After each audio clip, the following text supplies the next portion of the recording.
sikuwa na ajenda nyingine. Nilikuwa na uwezo wa kuambia hata pale nikasema mpiti chete basi. Ajenda ya pili anayowapa mkuu. Ningeweza kumpigia kila mmoja kwa simu yake, naweza kuwasiliana na ninyi nyote kwa pamoja. Lakini wakati mwingine hatuwezi kwenda kupigana vita tukiwa hatuonani. Wakati mwingine hata sura zenyewe mnapokuwa mnatazamana na kuonana inaonyesha utayari wa moyo wa watu. Katibu, nikwambie sisi tunatoka kwenye jimbo gumu sana, katibu wetu wa vijana. Kama unavyoona jimbo gumu sana.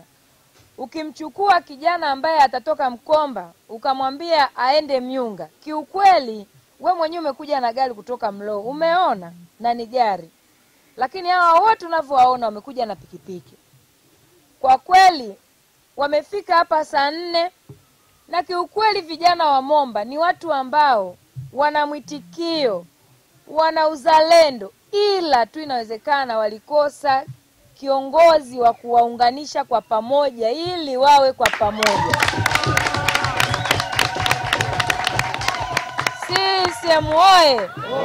Wanahitaji wapate kiongozi ambaye awaambie mimi niko hapa tayari kuvuka. Tuingie tupime maji. Nani mrefu kuliko sisi? Wewe pita katengeneze daraja.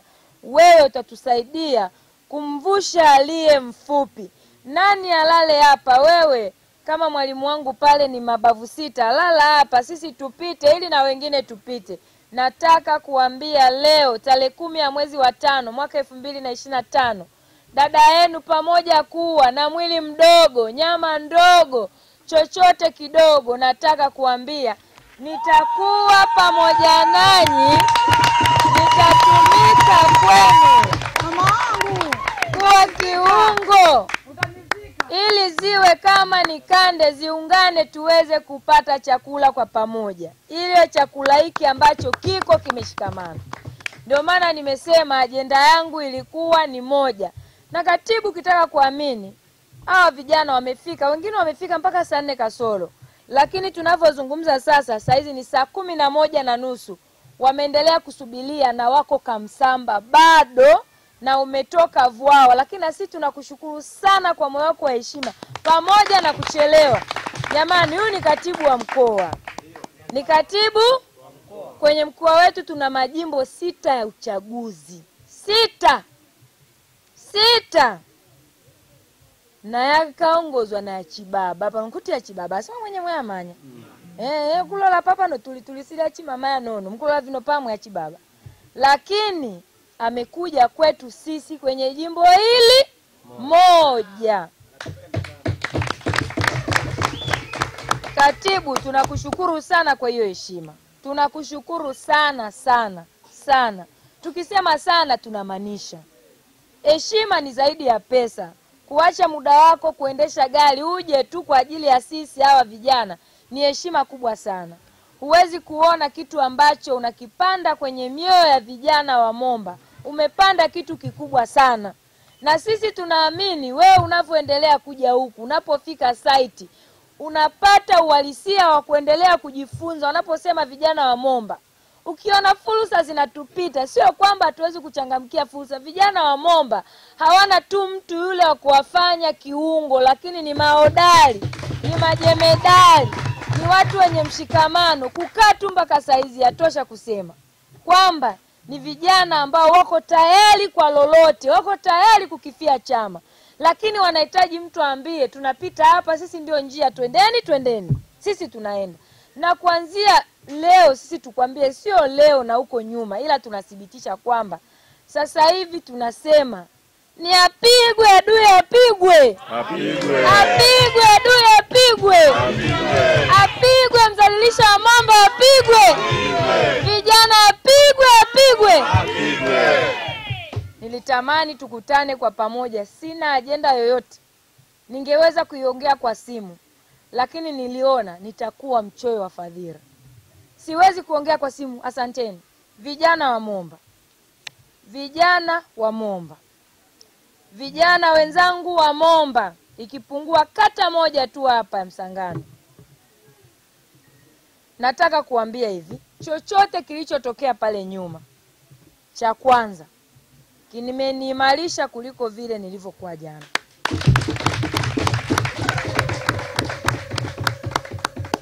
Katibu, kama kuna mtu alikuwa anafikiria kwamba ndo nitakuwa mnyonge, amna sile nechi mama ntanga nkauke kola nenu nufesto pa nandisha lukuya nechi mama mu mama wani.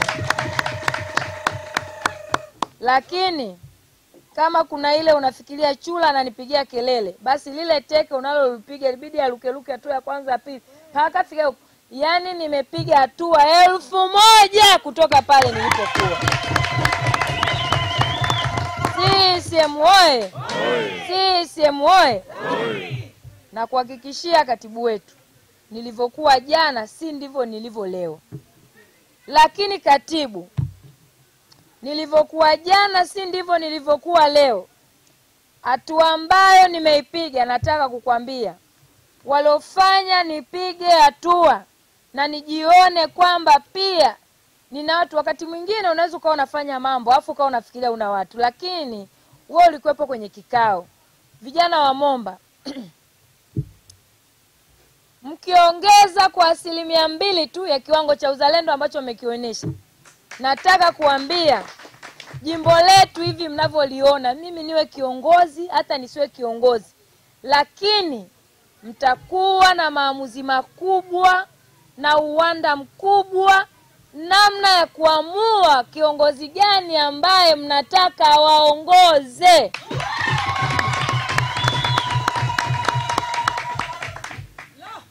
Itaanza na ninyi. Msitembee kwa uoga. Miongoni mwa vitu ambavyo vilienda kumfunga jela miaka 27 Nelson Mandela, rais wa South Africa, ni pamoja na manyanyaso na kudhalilishwa kwa mtu mweusi ndani ya ardhi yao wenyewe. CCM oye! CCM safi! Tulale njaa, tulale bila kuoga, tulale bila kukumba mino, tulale tukiwa wachafu, tuwe na mazagana, lakini cha kwanza heshima yetu na utu wetu ndo iwe ni kipaumbele. Kwa sababu sisi sote, niwe nina hela sina hela, niwe nina cheo sina cheo, jeuli ya kila mtu ni pumzi yetu, ni uhai wetu, na huo ndio utu wetu. Vijana wa Momba, hatuna sababu ya kuyumbishwa. Yani ngati ilifu alinongumuza yako Ilia, muza yako Ilia, umuza yako Ilia. Wakati mwingine tunakosa maamuzi ya kuamua mambo yetu kwa sababu ya sisi wenyewe kuto kujua tunataka nini. CCM oye! Na kipimo kizuri ambacho mmethibitisha ni kwa tukio la juzi. Mimi nafikiri hata kama kuna mtu mwingine alikuwa amekusudia kuja kumpiga mwenyekiti labda wa chama Waikana, kumpiga ngumi, watu watakuwa wanawaza mara mbili. Tumpige au tufanyaje? Watakuwa wanawaza mara mbili. Lakini jambo lingine tofauti humu ndani kushindwana ni vitu vya kawaida. Mwalimu Siumeo, siku na wakati unagombanaga na mke wako. Mwenyekiti wangu kule Nzoka Siumeo, unagombanaga na mke wako. Nukumumuma. Lakini baada ya miezi tulola alinimunda. Hesumona jamani, kwa sisi tofauti zetu kuwa humu ni vitu vya kawaida. Ila umoja wetu ndani ya eneo letu ni kipaumbele chetu namba 1. Kama ambavyo tunapokuja kwenye Afrika, uafrika wetu ndio kipaumbele chetu namba 1. Kwa vijana wenzangu wa Momba, vijana wa UVCCM wenzangu, niliona siwezi kupiga simu. Naongea na nani? Na Hamasa, uko wapi? Niko Mkomba. Nakushukuru sana. Hapana. Nilisema nilitamani tukutane hapa tuweze kuzungumza, niseme ninawashukuru kwa kitendo mlichofanya, sio kwa ajili yangu tu. Wapo wake zenu mimi wameniamini. Wapo wazazi wenu waliowadhani wameniamini. Wapo watoto wenu mimi wameniamini. taifa mimi limeniamini. Kamati kuu imeshawahi kukaa ikasema huyu mbona ana miaka 28? Tumpe. Ni mtoto wa kike. Wakubwa vigogo wa nchi hii walikaa wakaniamini. System ikakaa ikanikagua ikaniamini. Wakanikabidhi watu zaidi ya 270,000 kwamba mimi tu ndiye nitaingia bungeni niseme. Kwa yako baadhi ya mambo tunapoyaruhusu na kuendelea kuyaona yanaendelea, yani maana yake mtu huyo amzuzile mwenzi mienda, yani mwenzi hivi mtu akunchamba alivino kunchamba na mwenye kumchamba, kwa sababu mimi tu ndio nimepewa zamana ya kwenda bungeni kuwasemea wanamomba kwa muda huu. Afu pana ya kutuzewanya vivyo sasa alisuano tulinuwezo wa kusola we naye kiongozi. Jamani, asimi senso hiyo, asimi tumfe hiyo, imi tumfe ikulu sana. CCM oye. Lazima ifike wakati jambo linapotoka kufanyika mtu, yani kama mimi Kondesta hivi mfume kuko kali yani vijana mwemwe msina maana na ikunda kweli au bunge nyewe ngulonda au chalala chasila ange chasila sa vivi nga utangulande vivyo maana nguli nuwezo wa kulanda vivyo maana mtu huyo wa msula, yani nene ningiza pamwa kontali kukumtuku mkwasi wako wandu ntaye wewe baba wenyu la wewe usina ntivima avunguti wewe kiongozi wani, haiwezekani. Vino sio mtu kawa chindika, vino sio tukulenga tuchindike. CCM oye. Ajenda yangu ndo hiyo ya Pele la Papo. Ninawashukuru sana sana sana.